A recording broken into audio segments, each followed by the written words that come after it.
Hi, I'm Nick Fishman. I'm the Chief Marketing Officer and Executive Vice President at Employee Screen IQ. Today we're here with Jason Morris, President and Chief Operating Officer, and we want to talk about the different things that candidates are doing out there to cheat. So Jason, can you shed some light on some of the things they're doing to game the system? Candidates are desperate. They need to put food on their tables. They need to work. So what they're doing in some instances is they're throwing out 100 resumes with 100 falsehoods on there to see which person is going to give them a shot at the job without checking their background. We see it all the time. We see everything from diploma mills and fake employers. We see people making up different dates of birth so they can game the system with their criminal backgrounds. Again, at the end of the day, they need to get a job. Why it's important for employers to check that out is you're getting people in your company that are not qualified for the positions that they're holding. They're applying for a job as a CFO or something in finance, and they've got no history of finance. They're applying for a job and they want to make $100,000 a year, but they've never made more than 50 in their lives. So what they're doing is they're putting $100,000 as their last salary at their last job. We see it all the time. People ask me, do you see crazy things? We see crazy things every single day. And if you look at our statistics, over 50% of people lie on their resumes. So we know it's happening, and it's happening to a degree that people are making up that they went to college and never even went to college. So we're seeing it all.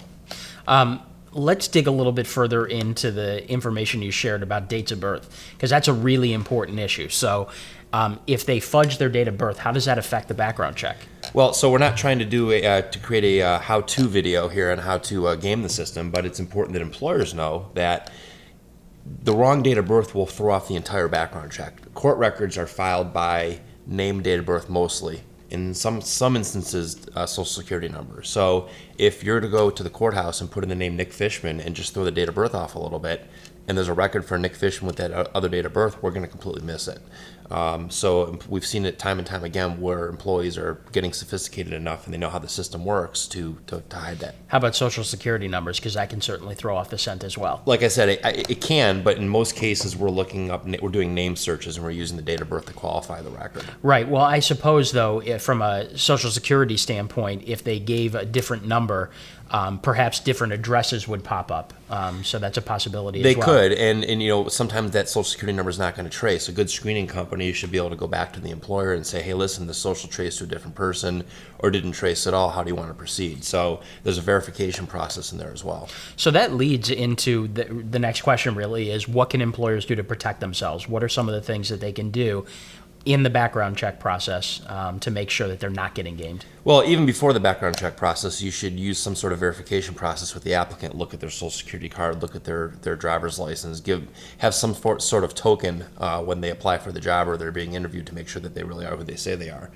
The second thing is just make sure that you're using a qualified background screening firm. I mean, accreditation is great. Make sure that the background screening firm is following those processes and procedures that they're promising you in the sales process. Are they making that call to the employer to make sure the social security number is valid? Are they actually digging a little bit deeper when they're doing the record searches? Are they choosing to search diploma mill blacklists to make sure that the colleges they went to aren't on some known diploma mill list? It's interesting. If you take one of the largest diploma mills ever busted in California, Alameda University, and put it into LinkedIn, you'll find thousands of people that went and put their profiles on LinkedIn with a fake diploma mill. Right, from major companies. From major companies, yeah. Okay. All right, well, that's really good advice from Jason Morris. If you're interested in learning more about this topic or any other for that matter, please visit us at our website at www.employeescreen.com.